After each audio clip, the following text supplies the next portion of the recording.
The floor is yours. Good afternoon, everybody. So we had the EU defense ministers meeting today to discuss two pressing issues, Russia's war on Ukraine and European defense. We also had Ukrainian Minister Michal with us and NATO Deputy Secretary General Shekerinska that joined part of our discussions. This could be a pivotal week for diplomacy. Intense talks on ending Russia's war continue. Everyone welcomes the push for peace except Russia. Over the weekend, Russia launched again another massive aerial assault on Ukraine. In this war, there is one aggressor and one victim. Our job is to do all we can to support the victim and not reward the aggression. The goal is to have a just and durable peace, not a deal that lays ground for next war. Solid funding for Ukraine is key. In October, EU leaders agreed to fund Ukraine for the next 2 years. Ministers today insisted that we need to agree on the funding options as a matter of urgency. Multi-year funding would be a game changer for Ukraine's defense. A stronger Ukraine means a faster end to Putin's war. Because the sooner Putin realizes that it cannot outlast us, the sooner this war will end. Our work to build consensus on funding continues. Risks need to be shared, that is very clear. The European Council in December will be crucial in this regard. Ministers also discussed increasing our military support to Ukraine. Europe has already provided over 187 billion euros to Ukraine, more than anybody else. We need to continue to step up. The logic is very simple. The stronger Ukraine is on the battlefield, the stronger they are behind the negotiation table. Today, we also discussed what our two missions could do more to strengthen Ukraine. They are part of European Union support to the security guarantees. We aim to conclude planning for expanding missions as soon as possible. On defense industrial cooperation with Ukraine, we discussed how to mobilize additional private financing, also through the European Investment Bank. Europe and Ukraine must build together, produce together, and innovate together. It is a win-win for both sides. Ukraine has the battlefield experience, and we also need this for our defense industry. I'm glad that more member states are doing so. Today, for instance, the Netherlands signed an agreement with Ukraine to set up a production line on its territory. I also want to address the corruption probes in Ukraine. Especially wartime trust matters.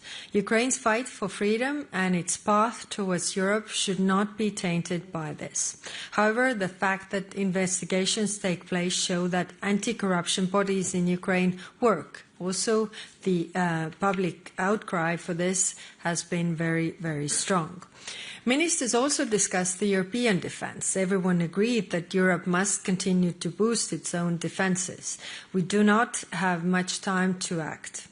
Putin is unlikely to honour any agreement for long, and if we are not strong, it's going to happen sooner. Leaders have given a clear direction with the defence readiness roadmap.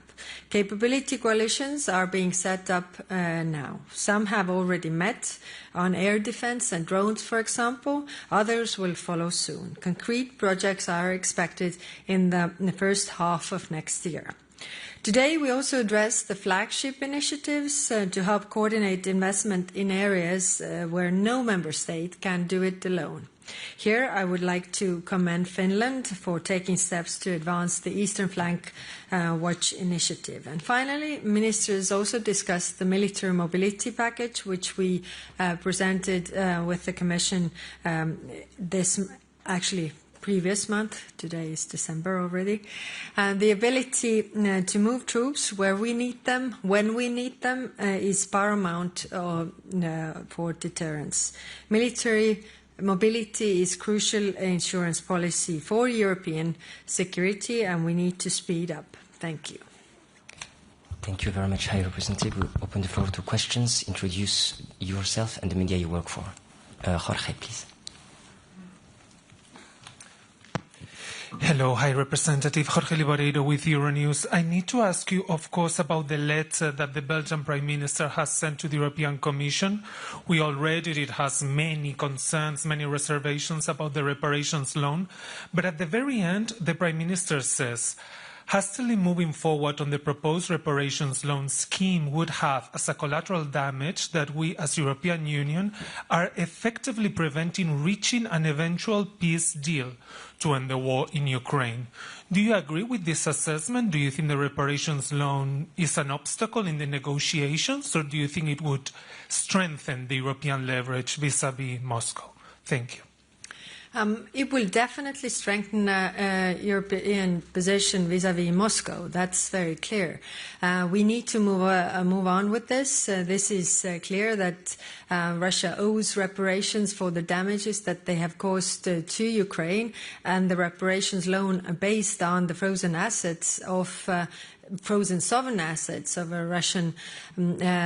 Russia is actually the right basis for it.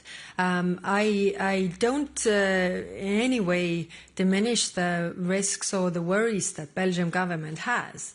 When we had the discussions in the European Council, I mean, everybody was saying that we are ready to shoulder the risks and the burden. So therefore, we need to work on this, on the legislative proposal to address all the risks or mitigate all the risks and to shoulder the burden in regarding those risks. But we definitely need to move on because,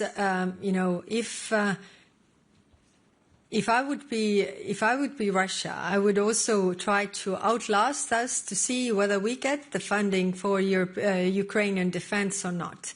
If not in the short term, then I would come to the negotiation table and ask even more. I think, again, let's come back to the first point, which is that Ukraine hasn't attacked anybody. It's Russia that has attacked, and we need to make sure that this stops and it doesn't happen again.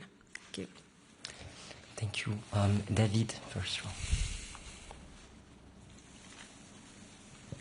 Thank you. David Carretta, Radio Radicale Italian Radio. Two questions, if I may. The first one on your ammunition initiative. What is the state of play, and